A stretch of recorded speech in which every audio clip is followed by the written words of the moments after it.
Olá, amigos. Vamos chegando para a live dessa sexta-feira, para o programa Joana de Ângeles Responde, um programa realizado pela Associação Médico Espírita do Rio Grande do Sul. Vamos aguardar uns minutinhos para as pessoas irem chegando, a fim de que a gente possa aprofundar o conteúdo com toda a atenção de que ele necessita, tendo em vista sendo este um programa focado na série psicológica de Joana de Ângeles, a mentora de Edivaldo Franco. Ela naturalmente traz uma ponte entre o espiritismo e todos os aspectos da codificação kardeciana, em conexão com todos aqueles aprofundamentos que a psicologia vem nos trazendo, principalmente a partir do final do século XIX, século XX e século XXI.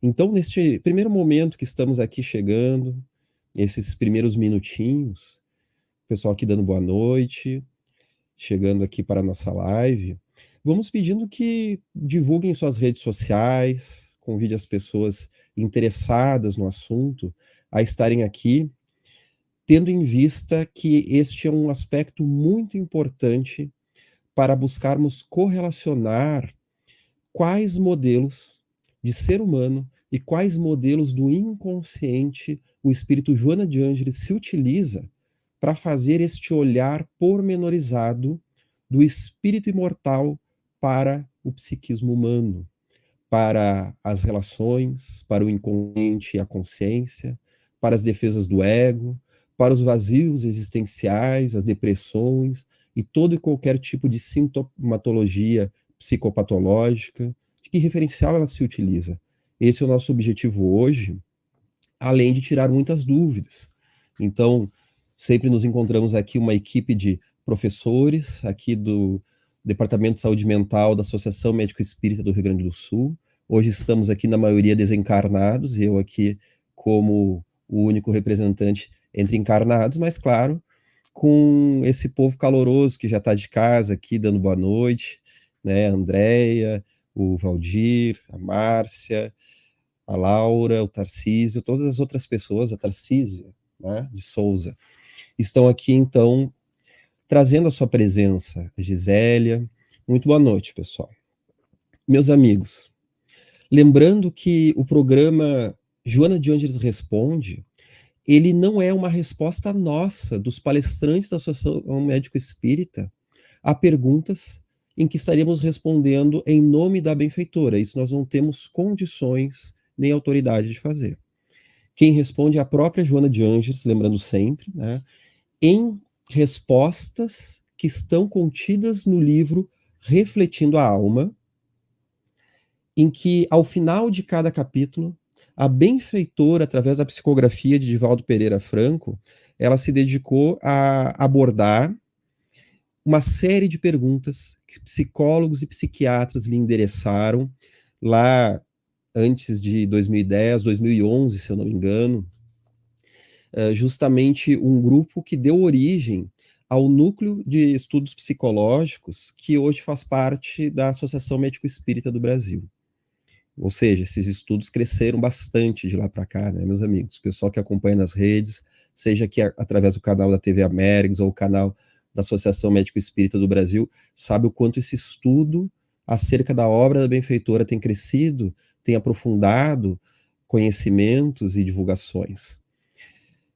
Meus amigos, a pergunta de hoje, ela é essencial.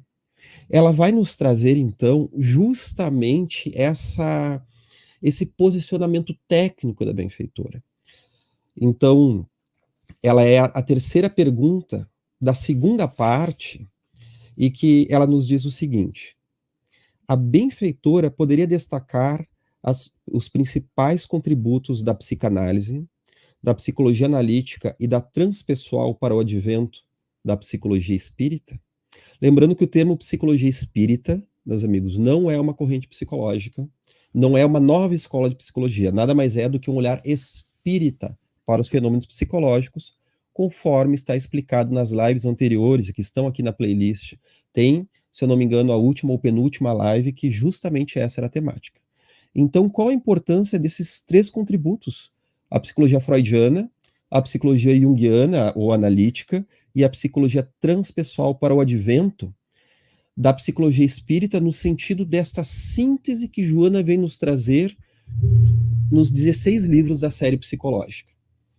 E a resposta da benfeitora: graças à coragem e valor moral de Sigmund Freud, quebrando os tabus que envolviam o sexo no fim do século XIX, abriram-se as fronteiras do desconhecido nessa área, facultando melhor entendimento das necessidades humanas. A psicanálise tem contribuído valiosamente para o entendimento de muitos conflitos que desarmonizam as criaturas terrestres, ensejando ajustamentos nessa área que jazia ignorada pela superstição, pela falsa púdica, por interesses religiosos escusos. Daí ela vai para o segundo ponto, nós vamos comentar todos eles logo mais. A psicologia analítica aprofundou a sonda da sua investigação nos arquétipos dos quais procedem os conflitos, facultando melhor entendimento da psique e da sua realidade profunda, ensejando terapêuticas portadoras de resultados eficazes para o reequilíbrio e a perfeita fusão do eixo ego-self. Lembrando aqui que ela separa a psicanálise e a psicologia analítica, que das psicologias profundas, que são as que trabalham o ser humano inconsciente, uma é a criada por Sigmund Freud, a psicanálise, e psicologia analítica é a psicologia junguiana, criada por um dissidente da psicanálise, Carl Gustav Jung. E ela segue. Já, então, a psicologia transpessoal deu um passo gigantesco ao aceitar a imortalidade do espírito e todas as implicações disso decorrentes.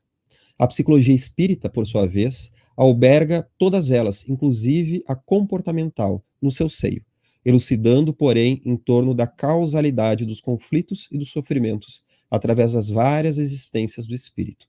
Assim, dos processos de interferência de seres de outra dimensão, os espíritos desencarnados, no comportamento humano. É um dos pontos essenciais daquilo que nós poderíamos chamar, então, de psicologia espírita.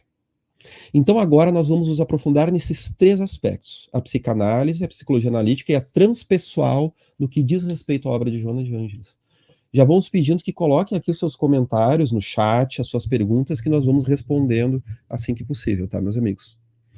No que diz respeito a qual psicologia seria mais válida, nós não caímos nesta armadilha.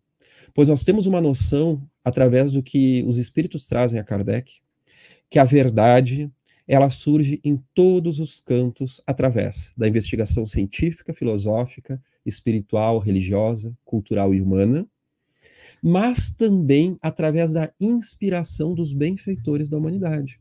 E no que diz respeito, meus amigos, a este grande boom do interesse humano ao final do século XIX, início do século XX, em perscrutar a psique, o aparelho psicológico, mental humano, descobrindo a vida interior, no que diz respeito a isso, nós temos diversas escolas, diversas manifestações. A psicologia, ela é um advento da humanidade desde a antiguidade, no que diz respeito ao que poderia ser uma psicologia socrática, platônica, uma psicologia que começa ao Oriente, como diz o teórico James Fadiman, contando então sobre o pensamento hinduísta, budista, taoísta, que é dono de uma alta carga de valor psicológico, que diz respeito, meus amigos, à vida interior do ser humano, a processo do pensamento, da vontade, do sentimento. Não por acaso, no terceiro livro da série psicológica, no livro Plenitude, Joana de Ângeles vai abordar o tema do sofrimento através da ótica emocional daquele que o enfrenta. Ou seja, para trabalhar o sofrimento, ela avalia, então, a contribuição do budismo, que fala das 8 nobres verdades, dentro das 4 nobres verdades, desculpa, e o caminho óctuplo, o caminho de 8 elementos para se enfrentar o sofrimento. Ou seja, ela faz uma análise espiritual e psicológica do contributo budista. E nós teríamos, então, uma psicologia da Renascença, uma psicologia de Schopenhauer e de diversos outros filósofos, uma psicologia dos romancistas e uma psicologia espiritualista no que diz respeito às correntes que já falavam do inconsciente, chamavam muitas vezes de subconsciente ou consciente subliminal no século XIX. A Revista Espírita, criada por Kardec, qual era o nome, meus amigos? Jornal de Estudos Psicológicos, ou seja, psicologia, ciência da alma. Então era o estudo da alma humana naquilo que tem de mais amplo, que vai desde as nossas emoções, pensamentos, processamentos conscientes ou inconscientes, à vida espiritual. Porém, a psicologia, ela vai se tornar, então, não apenas um aspecto da filosofia, da espiritualidade e da literatura, mas no final do século XIX ela vai se tornar uma ciência acadêmica, principalmente quando a filosofia encontra o consultório médico. Quando ela encontra o seu viés dentro da medicina, através da psiquiatria, vamos encontrar então os pais da psicologia, como Wundt, como Fechner, Gustav Theodor Fechner, como Titchener, como William James, os grandes 4 pais da psicologia. Talvez alguém esteja dizendo aqui, tá, mas cadê Freud, cadê Jung? Esses 4 pais da psicologia são extremamente importantes na conceituação e criação dessa ciência. Talvez nós não guardemos tanto os seus nomes para quem não é da área da psicologia, porque eles não criaram escola psicoterapêutica. A psicoterapia, sim, começa com Freud e a psicanálise. Olha aí um grande contributo, já entrando aí, no pai da psicanálise, Sigmund Freud. Ele, junto a Breuer, criaram, então, a Breuer, desculpa, né? Ele, junto a Breuer, criaram, então, a psicanálise no finalzinho do século XIX, virada para o século XX, criando, então, a chamada cura pela fala, um método terapêutico em que é abordado, então, através do diálogo, os aspectos inconscientes do paciente, e a partir daí se podia desvendar esses mecanismos e promover um maior equilíbrio. Mas então nós vamos ver que aqueles 4 pais, eles então são os criadores da psicologia, desse estudo da alma, e alguns deles inclusive estudaram mediunidade. Não apenas a histeria, não apenas a hipnose, não apenas a esquizofrenização, mas também a mediunidade foi palco de estudos deles, com diferentes acepções no que diz respeito à teoria do inconsciente, como em Frederick Myers, como em Pierre Janet, como em Charcot, cada um tendo um viés diferente da sua interpretação. William James também estudou a mediunidade, alguns eram favoráveis, outros viam apenas como uma manifestação inconsciente. Mas então que o pai da psicanálise, Sigmund Freud, ele não é o primeiro a falar sobre inconsciente, pessoal, vocês sabiam disso? Que já existia o inconsciente antes de Freud, como eu já havia falado até então. O próprio Livro dos Espíritos, com Kardec, já nos traz a noção de uma dimensão inconsciente, onde ficam guardadas a vida espiritual, aonde nós temos processamentos, aspectos nossos que não vêm a se manifestar. O que seria isso se não o inconsciente? 1 ano antes de Freud. Só que, como eu sempre digo, não foi 1 ano antes de Freud apresentar a sua teoria do inconsciente, foi 1 ano antes de Freud nascer. Que o Livro dos Espíritos já nos trazia um processamento inconsciente que fica, então, lados do ser humano, aspectos seus, vivências anteriores suas, em estado latente, impulsionando-lhes os vícios e as virtudes. As suas tendências diziam respeito a vidas passadas e ficavam em latência para se manifestar mais claramente apenas nos casos de retrocognição espontânea, lembranças de vidas passadas, ou principalmente depois do desencarne, não é? Então nós temos, meus amigos, esses aspectos essenciais no que diz respeito a utilização de Joana de Ângeles, porque ela então vai referendar Freud como este grande homem corajoso, que teve a coragem moral, que se dedicou a trazer uma teoria mais clara do inconsciente, linkando com os aspectos essenciais da sexualidade. Quando ele falava que a libido, a energia psíquica, que a libido é uma utilização do filósofo Schopenhauer para designar a energia psíquica dentro de um conceito vitalista oriundo das vertentes orientais, budistas e taoístas, conforme Schopenhauer era um estudioso ocidental desses aspectos do pensamento oriental. Ele era um dos tradutores do pensamento oriental à filosofia ocidental, embora seja um filósofo negativista, também pessimista. Então nós percebemos aí que Freud vai falar da libido, de origem sexual na sua visão, que era um tanto materialista. E ele vai então poder avaliar o desenvolvimento sexual, o desenvolvimento corpóreo e psicológico do bebê, da criança até o adulto em fases psicossexuais. Vai estudar, então, a noção do ego, que é o complexo do eu, vai trazer a influência do inconsciente, o quanto ele guarda conteúdos recalcados, que muitas vezes ficam lá em estado caótico, necessitando serem elaborados, e via, então, o método da cura pela fala. São elementos essenciais para a humanidade como um todo. Porém, Joana de Ângeles, ela valoriza bastante Freud, mas diferenciando-se deste grande contribuidor. Porque ela vai nos dizer que Freud, no entanto, tinha uma visão materialista da vida. Ele via a religiosidade e espiritualidade apenas no seu aspecto nefasto, que nós sabemos que existem, dentro daquilo que Gordon Allport fala de uma religiosidade extrínseca, ao contrário da intrínseca, que seria a espiritualidade. Naquilo que Harold Koenig, o psicólogo norte-americano, fala do coping religioso espiritual. Nós poderíamos chamar o coping de uma apropriação religiosa espiritual, que pode ser doentia. Pode ser doentia, foi isso que Freud estudou. O quanto a religiosidade, na visão deste médico, representava muito aspectos de culpa, aspectos castradores, que de alguma forma tolhiam o indivíduo na sua manifestação mais plena. Mas Freud, ele teve algumas dificuldades dentro disso, porque ele via que se por um lado a religiosidade e a moral castrava a manifestação pura do indivíduo, a sua manifestação pura também era perigosa, porque ele precisava do princípio de realidade. Se ele se jogasse na realização simplesmente do princípio de prazer, isso era tão destrutivo quanto ficar tolhido pelo excesso de culpa trazido pelo que ele chamava do superego, que é essa representação do coletivo dentro de nós, falando da regra do viver.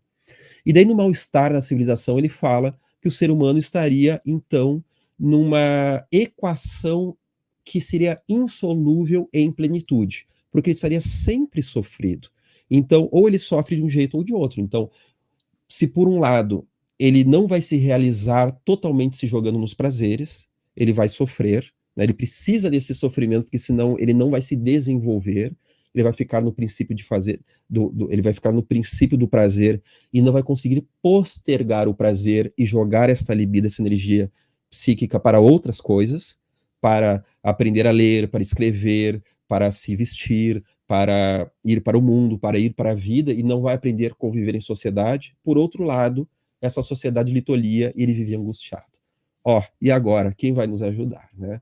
Então ele falava, inclusive, sobre o sentimento oceânico, que seria aquela descrição que se traz na yoga, de se sentir conectado a tudo e a todos, esse sentimento de êxtase, que seria uma espécie de um sentimento regressivo de estar engolfado na grande mãe. Então ele via isso de uma forma muito patológica.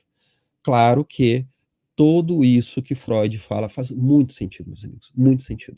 Porque há realmente uma religiosidade, uma apropriação religiosa e espiritual muito infantil, muito patológica. Vamos analisar, por exemplo, o Deus do Antigo Testamento, que os espíritos já nos traziam que isso é uma livre tradução da nossa forma tacanha de ver o mundo, do nosso pensamento primitivo, carente de conhecimento psicológico e espiritual daquela época. Não era Deus que era punitivo e castrador.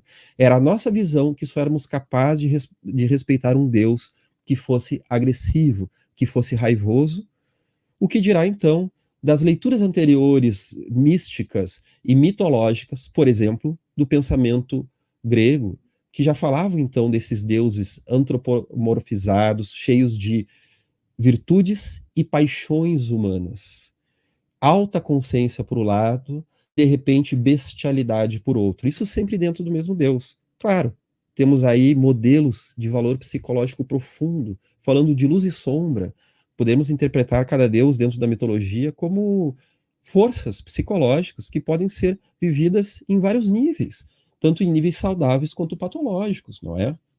Mas havia uma espiritualidade que ficava presa dentro disso.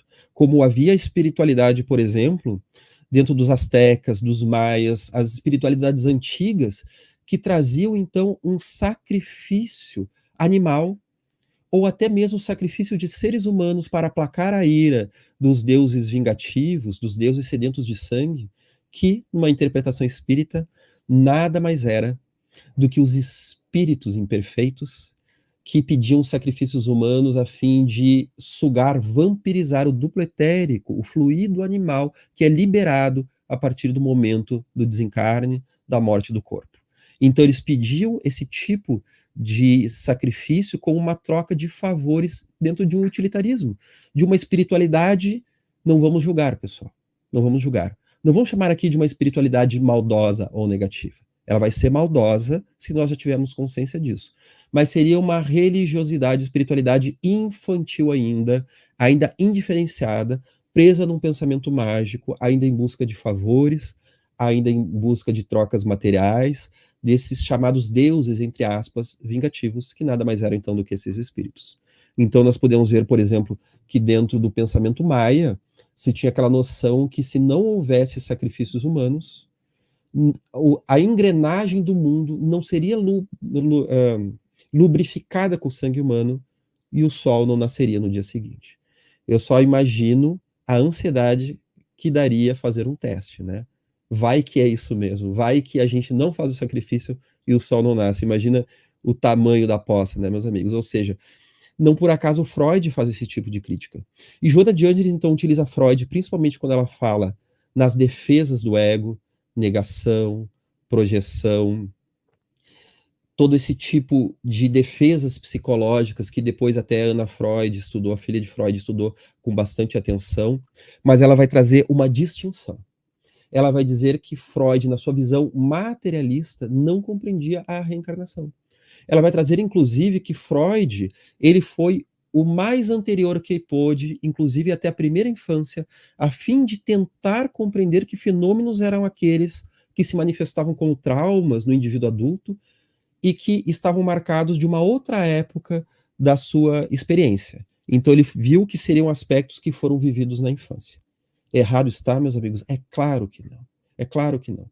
Porque o padrão da nossa personalidade momentânea na presente encarnação é altamente influenciado por um período de maleabilidade do espírito que nos é concedido através dos primeiros anos da infância e da pré-adolescência, para que o indivíduo ele possa se tornar maleável a novas influências positivas, para que ele possa, então, amenizando o seu impulso, as suas fixações de vidas passadas, relativizar as personalidades anteriores. Porque se fosse para viver a nossa personalidade de vidas passadas, a gente não reencarnava, seguia na mesma. Então a gente reencarna para ter uma outra perspectiva, outros pontos de vista, seja pelo nosso mau uso de encarnações anteriores, seja para complementar, ampliar o bom uso que nós podemos ter tido em encarnações bem-sucedidas, vitoriosas. Mas ainda assim há um processo de evolução, há um processo de outros pontos de vista, de outras percepções que nos é necessária para a completude do nosso ser imortal. Então, nessa latência da infância, esses aspectos todos, as nossas tendências de vidas passadas, a personalidade do adulto, ela fica momentaneamente eclipsada, para que então, através do contato com os pais, com a sociedade, se adquira uma outra matriz, que depois, na adolescência, esses impulsos de vidas passadas vão retornando não como lembrança factual, mas como memória afetiva. Eles vão lembrando, eles vão voltando a fim de se formar uma nova concepção, se formar novas experiências, ressignificações, continuidade de trabalhos ou corrigenda de atitudes anteriores. Não por acaso, no livro Missionários da Luz, de André Luiz, o terceiro livro da série A Vida no Mundo Espiritual, vai nos ser dito, então, que na puberdade, o ser humano, ele tem um apanhado, ele continua, ele entra em estado de continuidade dos seus dramas afetivos de vidas passadas. Olha só, naquilo que a psicologia humana chamaria do despertar da sexualidade, em que as gônadas passam a ser estimuladas pelo sistema endócrino, principalmente através de uma liberação da glândula pineal em contato com a hipófise, libera os hormônios, então o menininho e a menininha passam a despertar interesse sexual, passam então a sentir o toque do prazer com esse objetivo, então, de um outro olhar, com uma outra necessidade que se desperta a partir daí. Não é o início da vida sexual, mas a retomada dos dramas afetivos que não foram diluídos em vidas passadas. Olha o tamanho do problema, né, meus amigos? Então, o que nós vamos reconsiderar Freud aí? Que o pai da psicanálise estava certo em grande parte. Não no todo. Não no todo. Pois o todo traz uma visão espiritual de que nós somos seres eminentemente religiosos, espirituais. Nós estamos vindo da experiência com o luminoso, com a experiência com o todo da espiritualidade, da vida espiritual.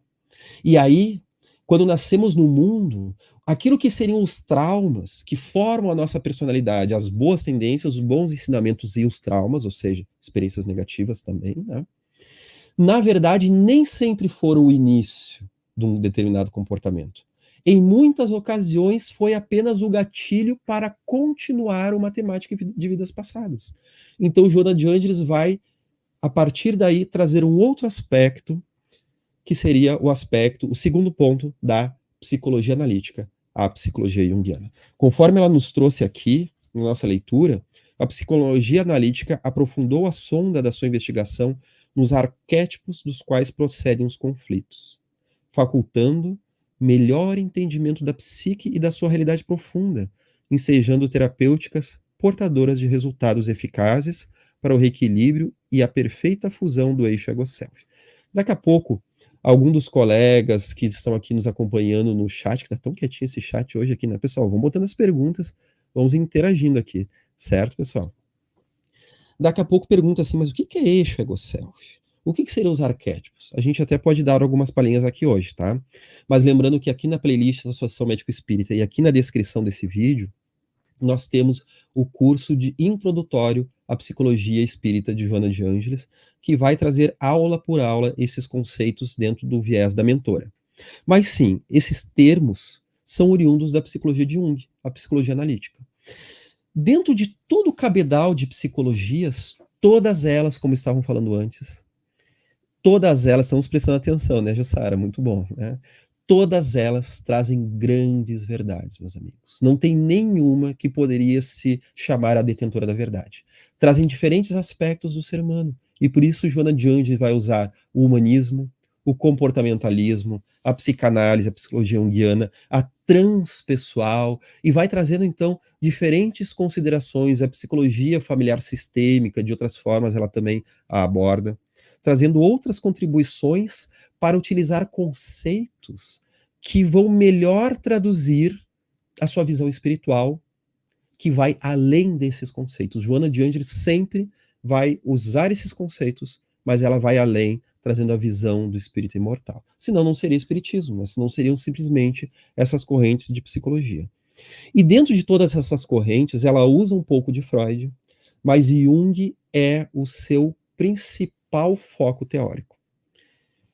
Porque a psicologia, no que diz respeito a Freud, ela precisaria ser bastante alterada para ser utilizada dentro dos conceitos espíritas. Já a psicologia analítica de Jung, ela tem um aspecto muito sadio para a religiosidade como uma forma de vida interior, como uma forma de reverenciar o mistério e entrar em contato com o todo desconhecido, que vai muito além do conhecimento humano. Então o Jung, ele já trazia que, assim como nós temos algumas funções básicas, função nutriente, que é de alimentação, ou seja, qual ser humano, qual aparelho psíquico que não tem função nutriente? Se não tiver, não sobrevive. A função de sexualidade, função de sociedade, função de reflexão, função de cultura, nós teríamos também uma das funções básicas do ser humano, entre muitas outras também, que existem. Uma das básicas também seria a chamada função religiosa da psique. O que equivale dizer que a religiosidade seria um instinto da alma, um instinto inato a todo ser humano.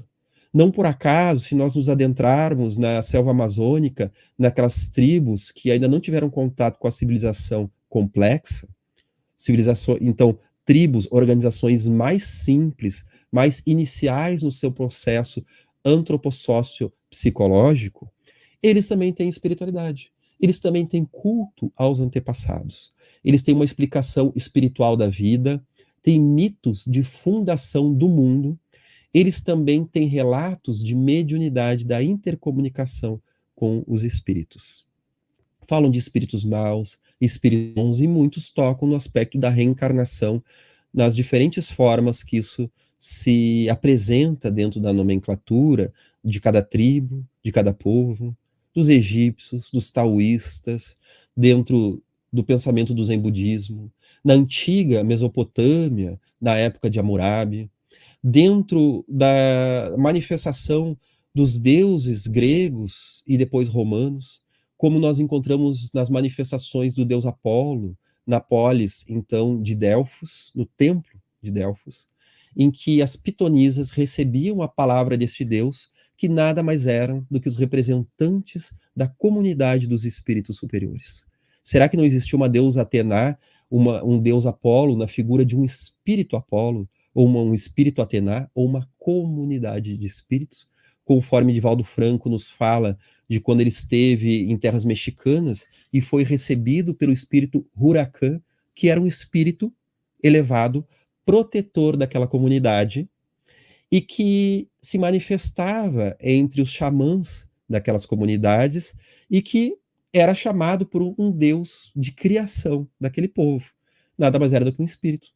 Nada mais era do que um espírito protetor, assim como um pai é para um filho, os espíritos superiores o são para as comunidades terrenas. E aí eu já questionei isso várias vezes, será que os deuses Izanami e Izanagi, que pingando a lança no oceano, ao levantá-la, molhando a lança no oceano, ao levantá-la, os pingos que caíram teriam dado origem, dentro de uma explicação mitológica contida no Kojiki, deram origem ao arquipélago japonês. Será que não seria uma forma talvez mais infantilizada do pensamento mágico, mais mitológica e simbólica, de referenciar aspectos ocorridos na espiritualidade da fundação desses povos? Mas Jung, vamos voltar a Jung aqui, né?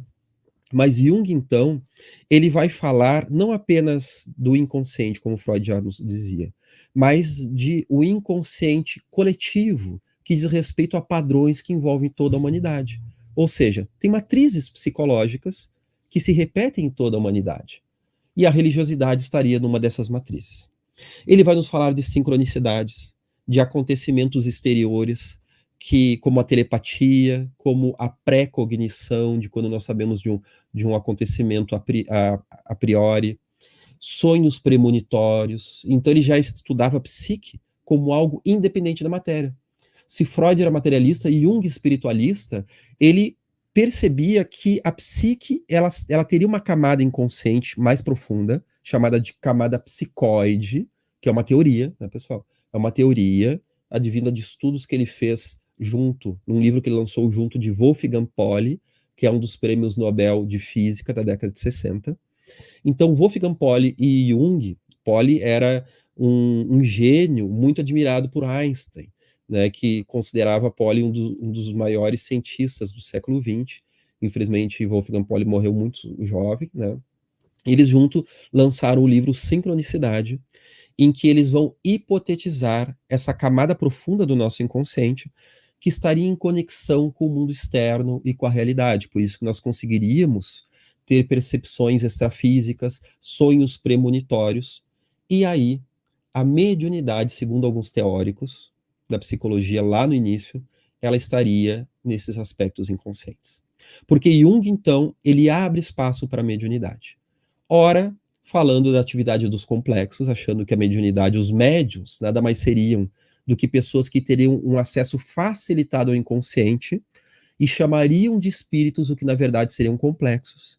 Mas depois ele modifica a sua visão, porque ele também teve mediunidade, ele também teve aspectos mediúnicos que já trouxemos em diversas palestras, em diversos lives, em diversos trabalhos aqui na Associação Médico Espírita, né? Ele teve acessos mediúnicos, o que fizeram ele também teorizar a mediunidade como uma manifestação sadia, e também como uma manifestação legítima dos espíritos, mas que infelizmente ficou mais nos seus escritos de cartas do que em sua teorização, né? Então, Cartas, o volume 2, as cartas de Jung traz bastante sobre isso, momentos em que ele diz assim, em que a hipótese dos espíritos, em alguns casos, como aquele que ele analisava, era mais eficiente que a hipótese dos complexos.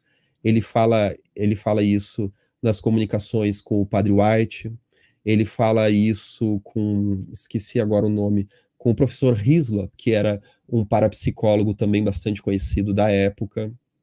Então, tantas outras colocações que ali surgem nas suas cartas, né? Nos seus relatos pessoais, nos escritos dos livros negros e vermelho, até que ponto ali poderia haver uma mediunidade, né? Nós temos um livro que escrevemos junto com o Gelson e a Cláudia Semeghini sobre um olhar espírita sobre Jung e a criação do seu livro vermelho, em que nós falamos sobre essa hipótese, essa possibilidade do contato com espíritos, já que ele falava do contato com Filemon, né, que seria uma das vozes que lhe guiavam, assim como o Sócrates tinha uma voz que conversava com ele, né? Então nós vamos vendo aí, pessoal, alguns aspectos importantes que a teoria junguiana, que não é uma teoria reducionista como a freudiana, é uma teoria que nos fala, então, de um inconsciente sábio, ou seja, se para Freud o inconsciente é um depositório de material caótico que foi recalcado, que a consciência não deu conta e foi jogado para o inconsciente, para Jung o inconsciente seria ainda maior do que o freudiano. Ele não seria apenas depositário dos conteúdos recalcados, mas sim depositário de conteúdos que nunca se apresentaram para a consciência, inclusive conteúdos sadios, conteúdos sábios. Ele fala de um inconsciente sábio que direcionaria a personalidade ao seu melhor desenvolvimento e melhor integração. Olha que interessante, né, pessoal? Então, Jung inaugura uma psicologia positiva. Uma psicologia que não vai só estudar o padecimento, a patologia, como também vai estudar o bom funcionamento do ser humano. Porque ele entendia assim, que se algo como a raiva, como o rancor, a inveja, a maldade, o pânico pode ser ruim, será que isso não é apenas uma desorganização de um princípio positivo? E o é, pessoal, e o é. Em outro momento a gente pode falar sobre todas essas sintomáticas, no que teria de positivo, qual é a meta da psique em adoecer desse jeito. Ou seja, meus amigos, não temos aí também algo semelhante ao espiritismo, que vai nos dizer que o espírito reencarna para manifestar na carne, nas tendências psicológicas ou orgânicas, ou nos conflitos sociais e familiares, confrontos que ele precisa para o seu adiantamento? Que o adoecimento tem sentido de existir? Que é uma etapa, é uma trava, é um choque. O sentido da dor é colocar o indivíduo na busca da sua saúde, que está no seu inconsciente? Ou seja, quando Jung utiliza o termo do arquétipo central, o self, o eu maior, Joana de Ângeles vai utilizar esses conceitos com muito mais força do que utiliza os conceitos freudianos, porque aí tu não tem que adulterar, tu não tem que torcer o conceito, tu só adiciona, tu amplifica o conceito junguiano para dar conta do espírito mortal. E ela vai trazer que o self, por exemplo, esse núcleo organizador da psique e saudável, é o espírito. É o espírito com a lei de Deus gravada dentro de si, conforme a questão 621 do Livro dos Espíritos. Por isso, Joana de Ângeles utiliza. A Andréa está perguntando sobre o livro que citamos. Deixa eu tirar a Joaninha aqui de lá. Eu sempre esqueço o nome. Jung e as experiências anômalas. Uma interpretação espírita do livro vermelho de Jung, né? Porque o livro vermelho é um experimento que ele fez com ele mesmo, em que ele passou a dialogar com os símbolos, com as imagens que surgiam no silêncio da noite, dentro das suas reflexões. Imagens caóticas, outras organizadoras e sábias, que traduziam virtudes do seu inconsciente. Mas será que seriam apenas aspectos do inconsciente pessoal e do coletivo? Ou não teria, como Joana de Ângeles vai nos trazer, que em meio à camada do inconsciente pessoal e do coletivo, haveria também um inconsciente espiritual, o repósito de vidas passadas. Ela vai dizer no livro Vida, Desafios e Soluções e no livro Triunfo Pessoal, de nada, André. Ela vai trazer que naquilo que nós chamaríamos dos arquétipos junguianos, não teriam somente arquétipos, padrões do inconsciente coletivo. Existem de fato. Mas no meio desse material que nós chamamos de arquétipos, existem os conteúdos de vidas passadas vividos tanto por nós, pessoalmente, quanto por todo um grupo da coletividade. O que quer dizer assim por toda a coletividade? Né? Então, quando nós temos um mito da expulsão do paraíso, isso não apenas fala de nós sairmos dos aspectos infantis, fala também da transmigração planetária, que está gravada no nosso inconsciente e que aí vai se manifestar mitologicamente em todos os povos. Nós temos um mito de fundação que fala em algum tipo de expulsão do paraíso, em todos os povos, meus amigos.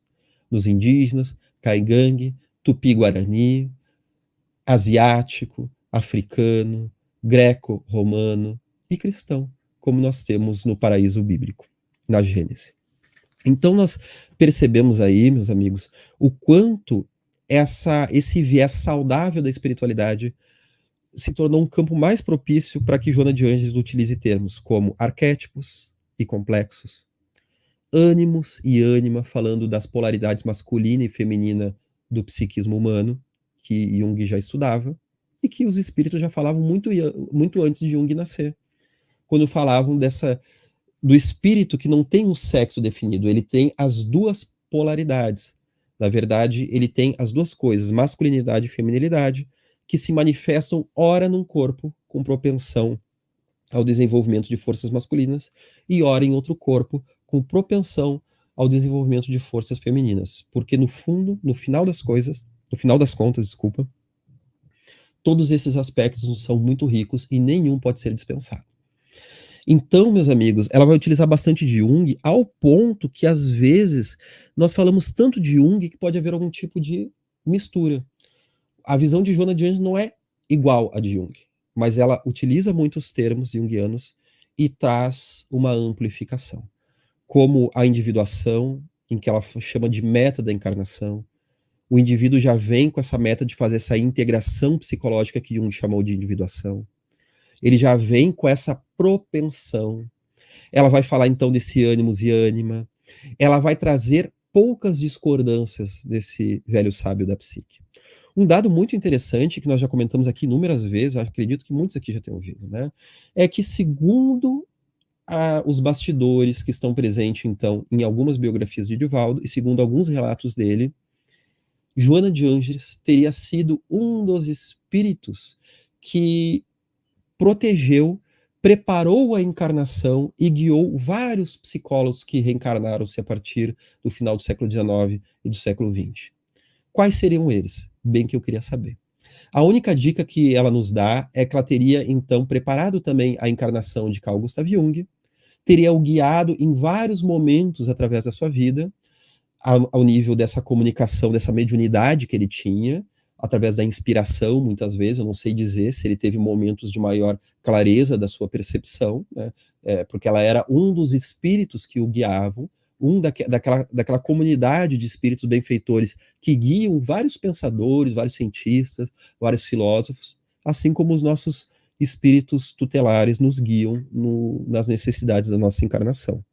Claro que qualquer pessoa que tenha um contributo de valor para a humanidade também será guiada por espíritos que dizem respeito aos processos futuros de toda a humanidade, né, pessoal? A espiritualidade superior não brinca em serviço, né? É a humanidade terrena no seu aspecto mais sadio e amplo, vivendo na espiritualidade, nesse intercâmbio entre encarnados e desencarnados para o crescimento mútuo de todos nós. Então ela participou, né? Em 2014 eu perguntei a Divaldo Franco, lá da Bahia, se Jung não iria reencarnar.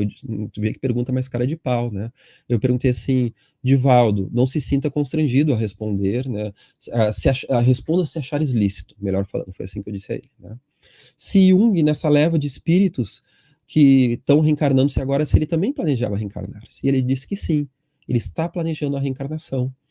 Porque Freud tinha a missão, Freud e Jung tinham a missão, além de desenvolver as suas psicologias, de chegar nos aspectos da reencarnação. Enquanto Freud não chegou na reencarnação, Jung teria chegado, ele diz assim, que Jung foi o hábil ferreiro suíço que preparou uma faca adornada e não a apresentou. Então ele ficou culpado. Claro que ele tem muito mérito, meus amigos. No livro Em Busca da Verdade, ela vai dizer que a missão de Jung era mesmo não entrar no espírito em si, era trazer os aspectos do inconsciente que ele nos traz. Mas ele tinha esse aspecto final de entrar na psicologia da reencarnação. Então ele fala dos temas muitas vezes e ele não assume para a comunidade científica. Apenas em suas cartas pessoais, nesses documentos que estão na Biblioteca do Congresso, em Washington, naquilo que é chamado os Protocolos dos Livros Negros, segundo o historiador Sono Chanasani, que é o maior historiador atual sobre psicologia e sobre Jung, e está lá a acesso de todos. Infelizmente não está online esse material até a última vez que eu pesquisei, mas caso alguém dê uma passada para o Washington, poderia mandar para a Mergs a fotocópia desses documentos, né? Perguntar não ofende, né, meus amigos? Logo já vamos responder as perguntas que já estão se apresentando aqui no chat, né, meus amigos? Então, ele traz isso aí. No ano de 2022, um grupo da Associação Médico Espírita do Brasil, estivemos lá em Salvador, e ele tocou novamente nesse assunto, sobre a reencarnação de Jung, que segue se preparando dentro em breve dos próximos anos, segundo o médium Divaldo Franco. Nós sabemos que no Espiritismo não há reis, na verdade, né?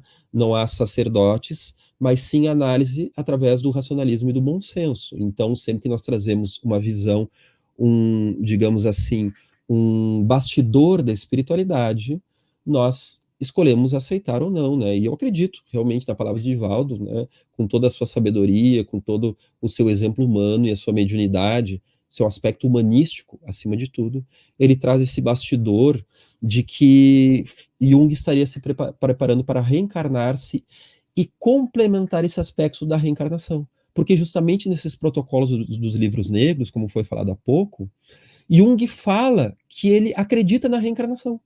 Só que ele teria provas somente pessoais, para si, e não para a coletividade. O que seria uma prova para a coletividade? É uma prova científica, através da generalização do efeito, através de uma observação que pode ser repetida em laboratório. Ele não tinha essa prova. Apenas provas pessoais. E ele chega a falar, inclusive, que sentia que a sua esposa, Emma Jung, já na sua velhice, ela já havia desencarnado, né? Jung já velhinho, dizia que ela estaria muito longe de reencarnar-se num plano bem mais elevado que o dele. Já a sua colaboradora, Toni Wolff, estaria por perto, preparando logo dentro em breve uma reencarnação, porque ele diz o seguinte, que ela precisaria da reencarnação para que houvesse um insight psicológico pertinente. Do que, eu não sei, mas ele estava hipotetizando, através de percepções de sonhos e percepções mediúnicas de sua parte, sobre a reencarnação de Emma Jung, sua esposa, e de Toni Wolff. Então ele era reencarnacionista. Ele teria ficado com essa culpa.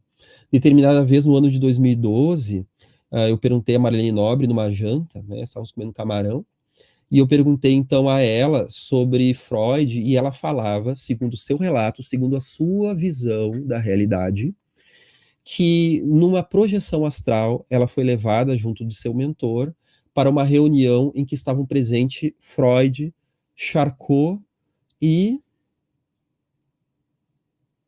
não me lembro agora o terceiro, até quem sabe até o final da live eu lembro, né? E que ela foi convidada a essa reunião apenas como ouvinte, e lá estava Freud falando que a reencarnação deveria entrar nos postulados científicos o quanto antes. E que ele trazia ali uma espécie de culpa emocional de ter desdenhado desse aspecto. Ou seja, tanto Freud quanto Jung seguem na espiritualidade, se é que já não reencarnaram, trabalhando ativamente, né? Porque eles ampliam seus conceitos no mundo. Nós sabemos que é o mesmo ser humano que se encontra no mundo extrafísico, nós não fazemos mágica, mas essa visão ampliada vai nos permitindo, conforme nós vemos em André Luiz, uma ampliação da consciência, se assim nós percebemos, meus amigos. Não há vilões nessa história entre materialistas e espiritualistas, há seres humanos aí buscando fazer o seu melhor, e aquilo que nós não compreendemos numa encarnação, podemos compreender em outra. Eu lembro que o Gelson, nessa reunião com o Divaldo, ele perguntou assim, mas Divaldo, a Joana de Antes, ela resistiu aos encantos de Jung, porque ele era bonitão, né? Ele era conhecido por ser alto, loiro, rico, galã, inteligente, né? Então ele fazia um sucesso por onde passava, né? E daí Divaldo disse assim: é ele que não resistia aos encantos de Joana de Ângeles. O Nelson nos coloca aqui: podemos afirmar que Joana de Ângeles fez uma síntese das experiências de Freud e Jung em suas obras sobre psicologia? Não necessariamente uma síntese. Ela traz, sim, algumas sínteses, mas a teoria dela abarca tudo isso e mais um pouco. Abarca também o humanismo, abarca também a psicologia transpessoal, que agora é o nosso terceiro ponto que nós vamos entrando, né? Então, a teoria dela não seria, no final das contas, simplesmente uma síntese, mas seria um aspecto maior que embarca todas elas. É mais amplo, então, a visão do espírito. Porque Jung, ele já discordava de Freud sem invalidar Freud, vocês sabem disso? Que ele trata com muito respeito os seus escritos, os ensinamentos de Freud.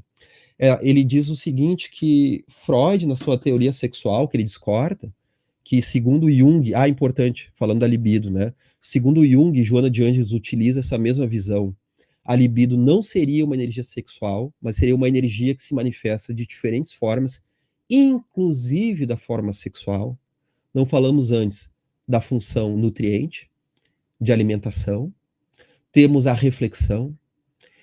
A cultura seria uma manifestação da libido. A religiosidade seria uma manifestação da libido, que não seria uma libido sexual que desviou e virou cultural. Ela teria uma finalidade cultural, sim, legítima. Não foi algo que foi distorcido, mas algo que passa também pelo instinto sexual, mas passa por outros níveis da transformação da energia. Então Jung vê dessa forma, né? E Joana de Ângeles pega essa leitura da libido, energia psíquica, melhor falando, né? Hoje em dia, quando a gente fala libido, já acabou se popularizando como algo sexual, né? Quando a gente diz assim, a pessoa está com problema de libido, já dá a entender que é um conflito sexual. Daí se diz para a senhorinha: minha amiga, dá esse remedinho para o seu marido que vai resolver todos os seus problemas de libido. Claro que não. Nesse viés sexual, tá certo, é isso mesmo, né? Uma manifestação da energia psíquica na forma sexual está correto. Freud estava correto, mas Jung vê de uma forma mais ampla. Teria a forma sexual, teria a forma da vontade de poder, que Adler foi por esse caminho.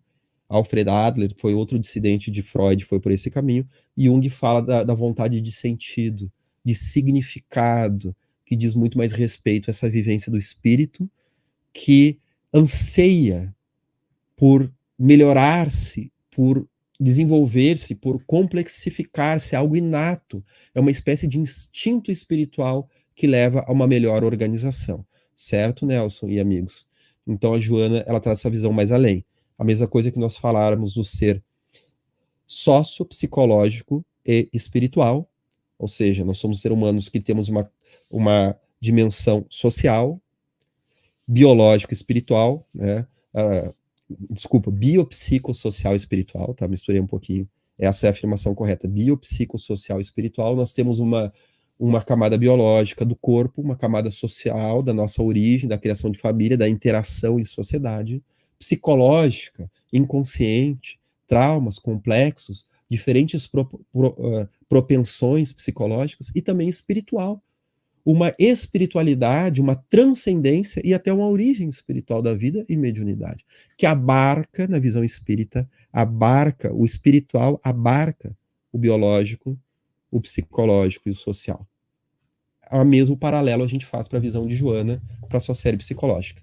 Abarca elementos que foram encontrados, tesouros que foram escavados. Na psicologia freudiana, ou psicanálise, na psicologia analítica, também chamada de psicologia junguiana, e na psicologia transpessoal, né? Mas não vou me enrolar aqui, né, pessoal? Vamos falar aqui que ela nos diz, então, a psicologia transpessoal deu um passo gigantesco ao aceitar a imortalidade do espírito e todas as implicações disso decorrentes. Ela vai se aprofundar na psicologia transpessoal, principalmente no livro Autodescobrimento, uma busca interior, também no livro Encontro com a Paz e Saúde, e também no primeiro capítulo desse livro aqui, O Ser Consciente. em que ela vai analisar aquilo que seria a quarta força em psicologia. Bom, da onde vem a psicologia transpessoal? A psicologia humanista de Abraham Maslow, de Carl Rogers, que propôs a chamada terceira corrente, terceira força em psicologia, sendo a comportamental a primeira, e depois abarca a cognitivo-comportamental, que foi algo que se criou depois. A psicanálise a segunda força, e a gente botaria aí as psicologias do inconsciente, como psicologia junguiana também, né? A terceira força seria a psicologia humanista. A partir dos anos 60, muitos dos psicólogos humanistas que falavam no tornar-se pessoa, que é um conceito da psicologia humanista, eles passam a falar agora de uma outra funcionalidade, que seria o transcender a pessoa.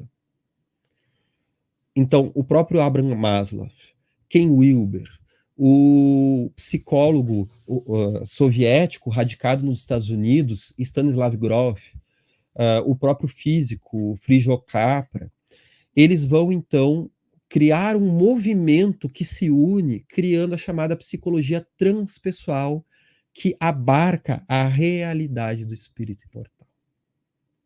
A realidade do espírito imortal. Ela é reencarnacionista, ela fala de mediunidade, ela fala em estados alterados de consciência, que o nome hoje agora científico mais adequado seriam estados anômalos de consciência e experiências anômalas, né, para falar desses estados, então, paranormais.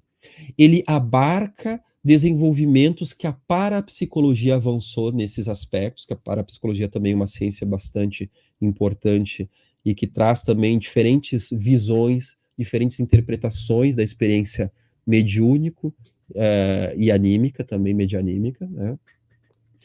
E a psicologia transpessoal, então, ela vai nos trazer esse aspecto que diz respeito ao transcender a pessoa. E aí, a gente pode trazer uma pergunta assim.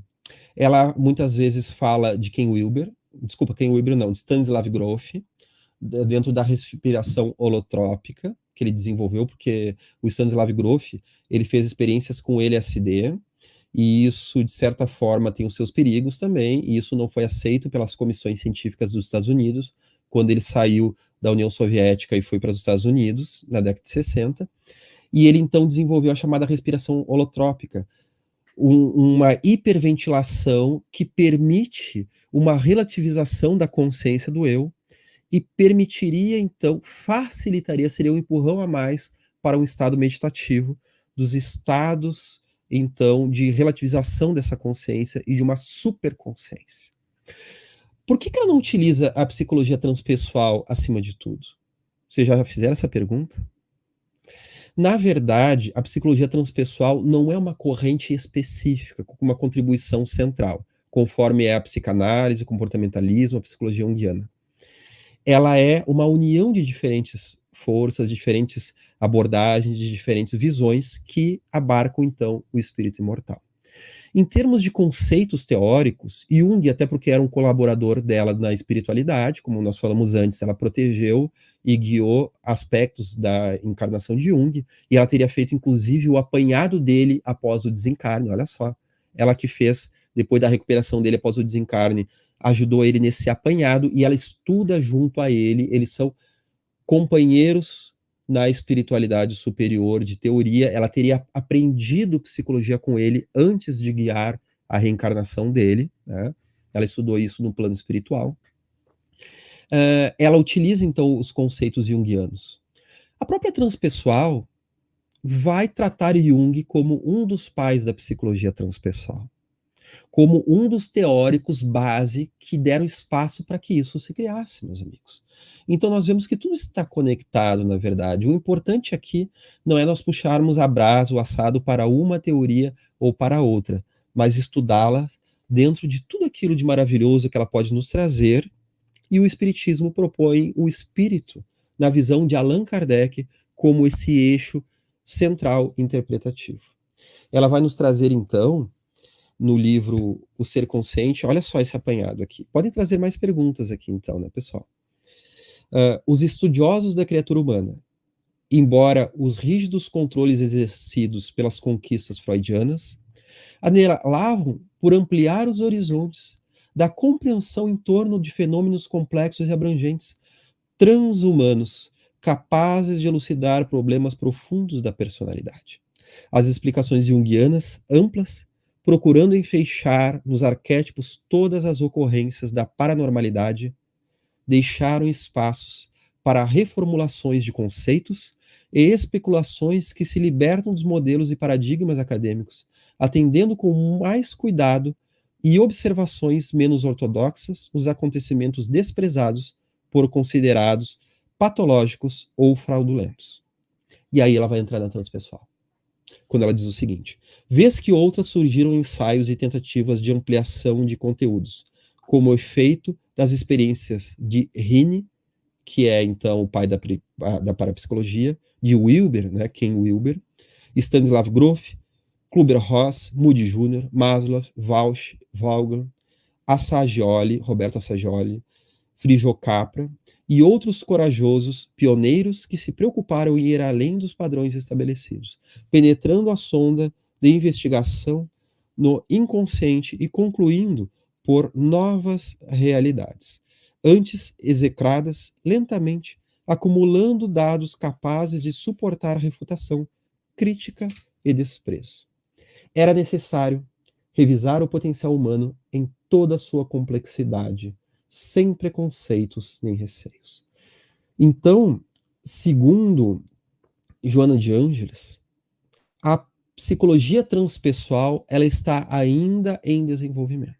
Porque alguns teóricos vão nos trazer que a psicologia transpessoal ela não se desenvolveu tanto quanto parecia que iria se desenvolver, porque ela teria sido, dentro daquela expressão que a gente fala, balaio de gato, sabe? Então é muita coisa misturada. É verdade. Isso dificulta a sua inserção dentro do campo acadêmico. Então, Divaldo vem nos dizer que um dos propósitos da futura reencarnação de Joana de Ângeles seria a ponte entre a psicologia transpessoal e a psicologia acadêmica. Que ela vai reencarnar-se dentro em breve, ela só estaria esperando por Francisco de Assis reencarnar-se na Itália, agora nos anos próximos, para junto dele vir, só que ela reencarnando-se no Brasil, para dar seguimento à sua série psicológica. E Jung também estaria associado a isso, né? Para que ela possa fazer, ela ser, não digo o que ela vai fazer, eu não tenho esse conhecimento, não tenho esse alcance, né, pessoal? Mas imagino que ela seja uma das responsáveis por fazer essa ponte entre a psicologia transpessoal e a psicologia acadêmica. Porque nós estamos aí, meus amigos, a partir do momento que estamos envoltos no estudo do invisível, estamos estudando o ser espiritual em toda a sua complexitude, na sua questão cognitiva e comportamental, na sua questão sexual, que a psicanálise faz tão bem, na sua vontade de poder, que a psicologia adleriana dá atenção, na importância do corpo, que nem Haidt nos traz, na psicossíntese, na psicologia sistêmica, que vai estudar, então, os comportamentos familiares. Qual dessa é dispensável? Nenhuma delas, meus amigos. Porque a verdade se expressa em toda parte, ganhando nomes diferentes. Dentro do ápice da psicologia cognitivo-comportamental, não teríamos em Jeffrey Young a teoria, então, dos esquemas, que é algo muito recente? A teoria dos esquemas não seria uma forma mais simplificada da teoria dos complexos de Jung, conforme eu pude conversar com aquele que é um dos grandes teóricos aqui do Rio Grande do Sul, da psicologia cognitivo-comportamental, Ricardo Weidner, foi meu professor, e ele mesmo disse isso, né? Eu ia falar isso para ele, mas ele se adiantou e disse, mas nós temos ali em Jung, né, e na teoria dos complexos, esses mesmos fenômenos, ele usou em outras palavras, que Jeffrey Young desenvolveu depois na década de 90. Não temos na psicologia comportamental dialética de Marshall Linehan uma síntese que vai pegar, então, o humanismo, o pensamento zen budista e tantas outras contribuições, porque são os mesmos fenômenos observados de diferentes formas. Jung, ele dizia o seguinte, que ele não tinha a pretensão de trazer a verdade, porque a sua psicologia jamais seria a verdade. Teoria científica nenhuma traria a verdade toda dentro de si mesma, mas um aspecto da verdade, um reflexo da verdade. tem uma colocação que eu acho belíssima, meus amigos, que ele traz. Ele diz que a verdade, isso é uma visão platônica, neoplatônica, melhor falando. Ele diz que a verdade seria como uma chama central e todas as ciências, assim como todas as teorias da psicologia, nada mais seriam do que um espelho voltado para essa chama, tentando refletir essa chama. Cada uma seria, então, um espelho pegando um aspecto diferente. Por isso que Freud discorda de Adler. Jung diz que os dois estão certos, porque seriam lados diferentes. Ele acha, na sua visão, que Freud e Adler estariam equivocados apenas dentro de uma teoria geral da psique, mas como uma parte da psique, estariam completamente corretos. E aí eles seriam espelhos diferentes. E ele fala que o seu contributo também nada mais é do que um esforço para direcionar o máximo de espelhos possíveis para essa chama central.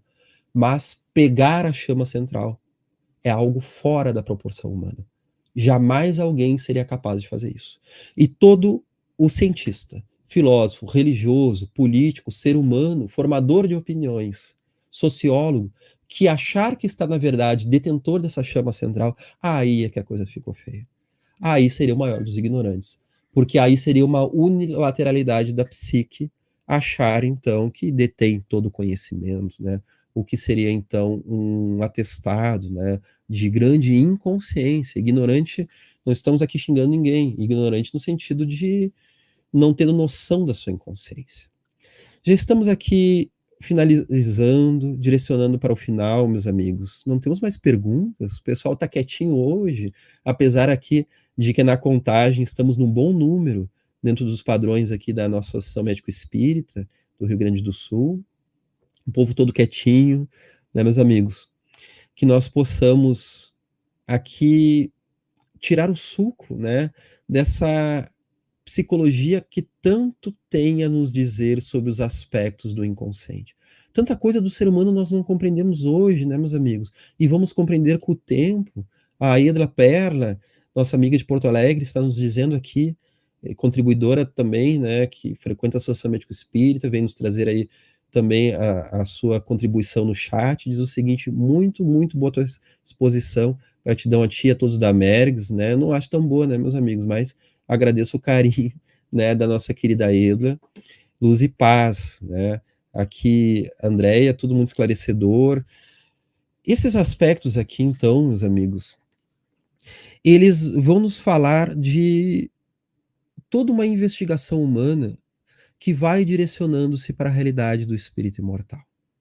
Conforme os espíritos já trazem a Kardec, o ser humano, ele traz uma dimensionalidade profunda, que nada mais é do que o espírito imortal desenvolvendo as suas potencialidades, que só serão plenas no espírito puro, naquilo que nós chamaríamos no linguajar antigo do anjo, ou seja, depois de inúmeras encarnações, quando não tivermos mais essa necessidade de reencarnar.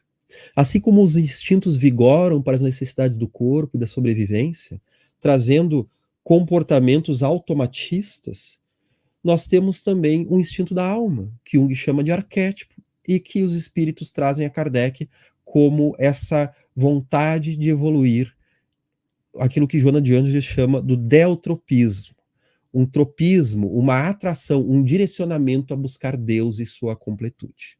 E naquilo que Joana de Ângeles gosta de chamar de meta-necessidades, necessidades superiores. Então temos necessidades de sexualidade, de alimentação, de sobrevivência, necessidades instintivas, protetivas do corpo, e temos necessidades superiores do perdão, da paciência, da autossuperação, elementos necessários para a realização do espírito, senão ele fica em angústia profunda, meus amigos. Há uma melancolia do espírito que carece de realização. Toda semente quer realizar-se, porque a nossa natureza é da vida espiritual. A vida na Terra é um preparo, é um preâmbulo da vida espiritual. É uma experiência profundamente psicológica de corrigir maus pendores, de uma vivência feliz daquilo que vivemos sim, no livre-arbítrio, porém de forma equivocada, e nós necessitamos de vivência feliz do instinto, da força, das potencialidades, tanto físicas quanto espirituais, e é também realização de sementes, virtudes que estão dormindo dentro de nós, que querem ser realizadas. Por isso Cristo dizia, vós sois deuses.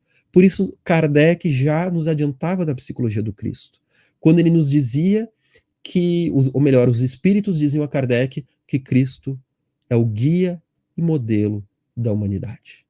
Mas espera aí, meus amigos, o Cristo faz coisa que eu não faço. Não só ele tem uma compreensão humana profunda, como ele anda sobre as águas e multiplica os pães, né? Ou seja, capacidades paranormais e capacidades de compreensão humana que estão em nós, porque o Cristo é a síntese do homem como um todo, do ser humano como um todo, do homem e da mulher, da criatura humana como um todo. Tudo que é humano está no Cristo, porém, na sua potencialidade máxima, na sua forma resolvida, resoluta, equacionada. Então, quando Cristo fala do perdão, é psicologia profunda.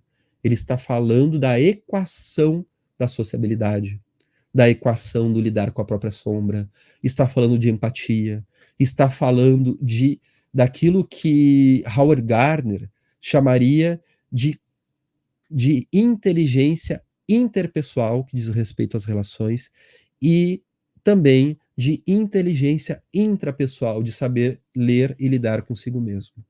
Falava, então, da cooperação, falava, então, da projeção, quando ele fala no argueiro e na trave do olho, em que a gente julga uma pessoa, mas faz muito pior, ele fala da projeção do inconsciente na outra criatura.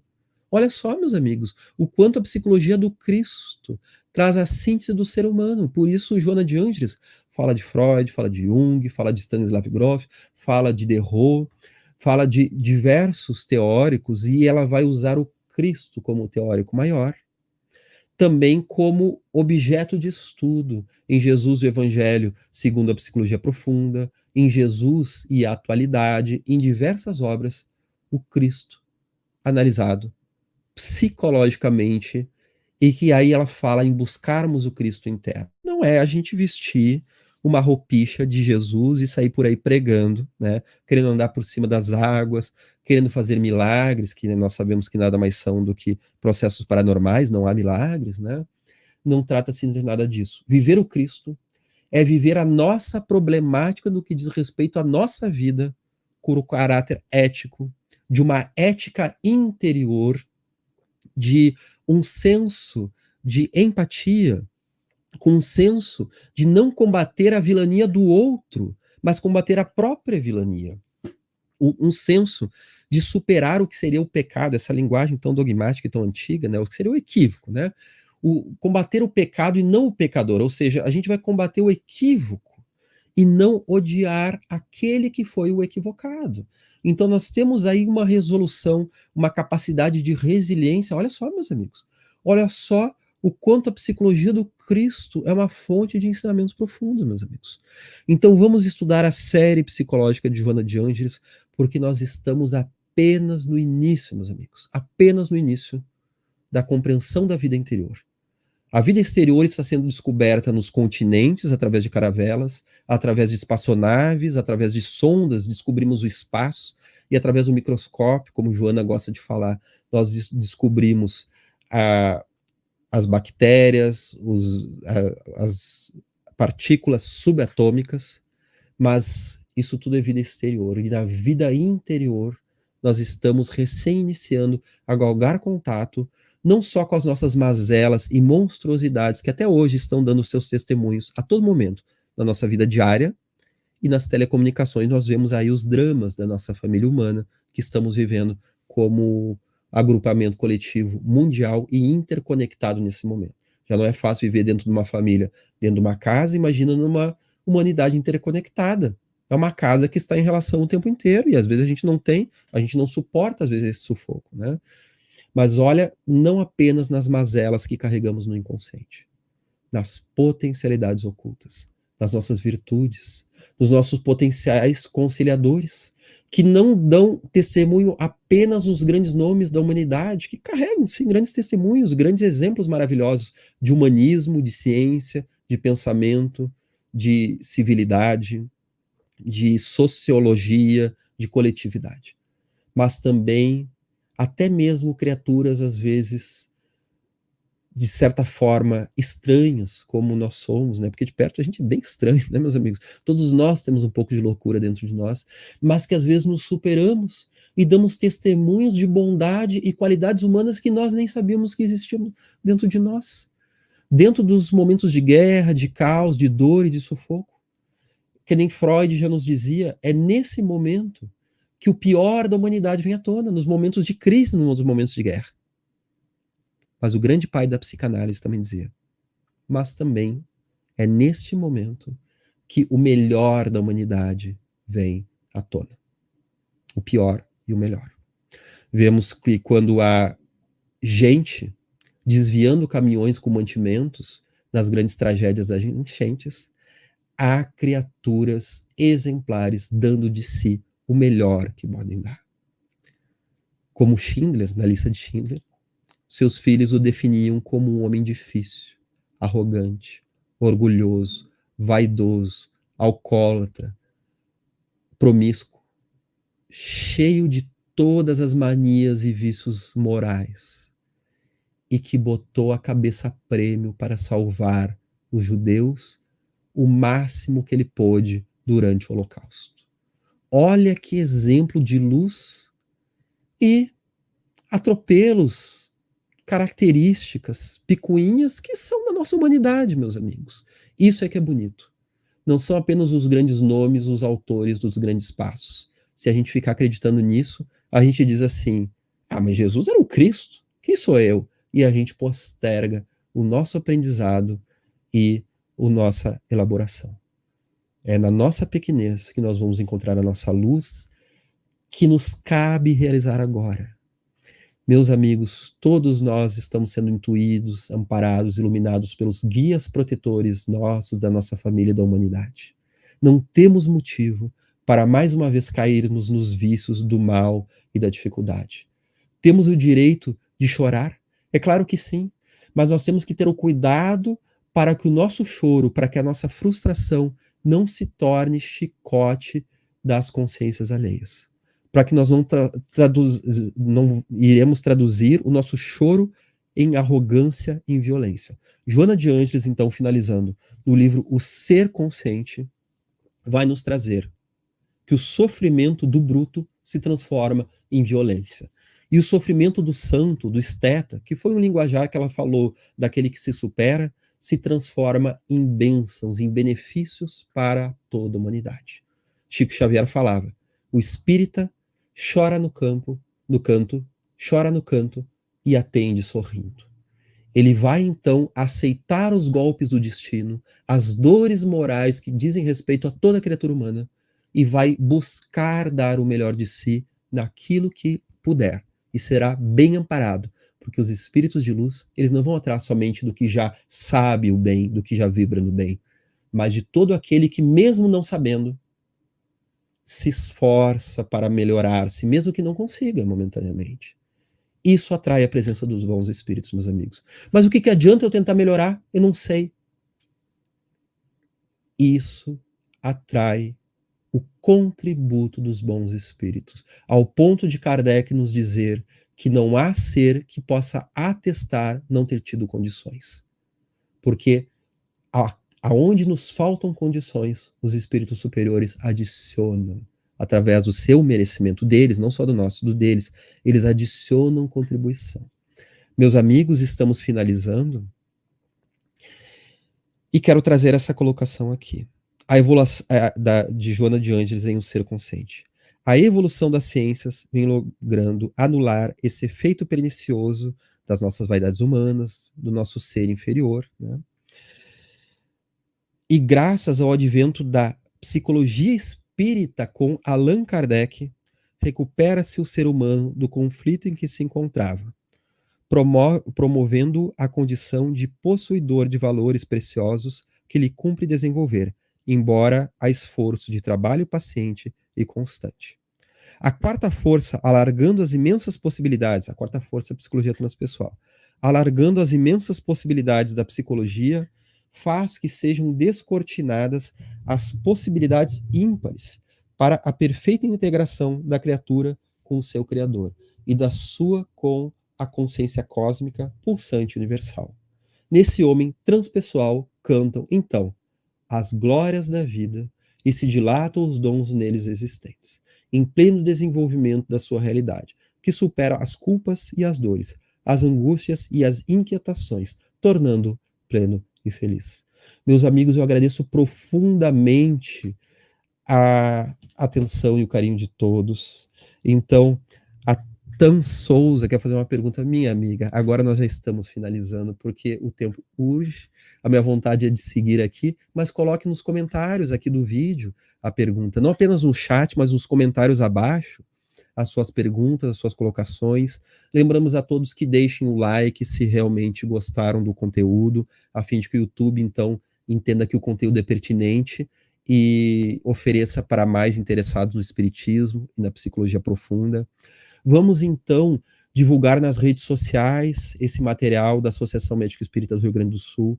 Aqui na descrição abaixo também tem o canal do Telegram, que é utilizado para receber notícias sobre os estudos de Joana de Ângeles e outras divulgações da Merckx. E o nosso próximo encontro do programa Joana de Ângeles Responde se dará, então, deixa eu abrir aqui o arquivo para eu ver a data, se dará no mês de maio. Deixa eu abrir aqui o arquivo para mostrar para vocês. Se dará na data do dia... Opa, desculpa. Eu não estou com a data aqui, meus amigos. Eu estou com a data antiga aqui. Não, tá certo, o dia 17 de maio.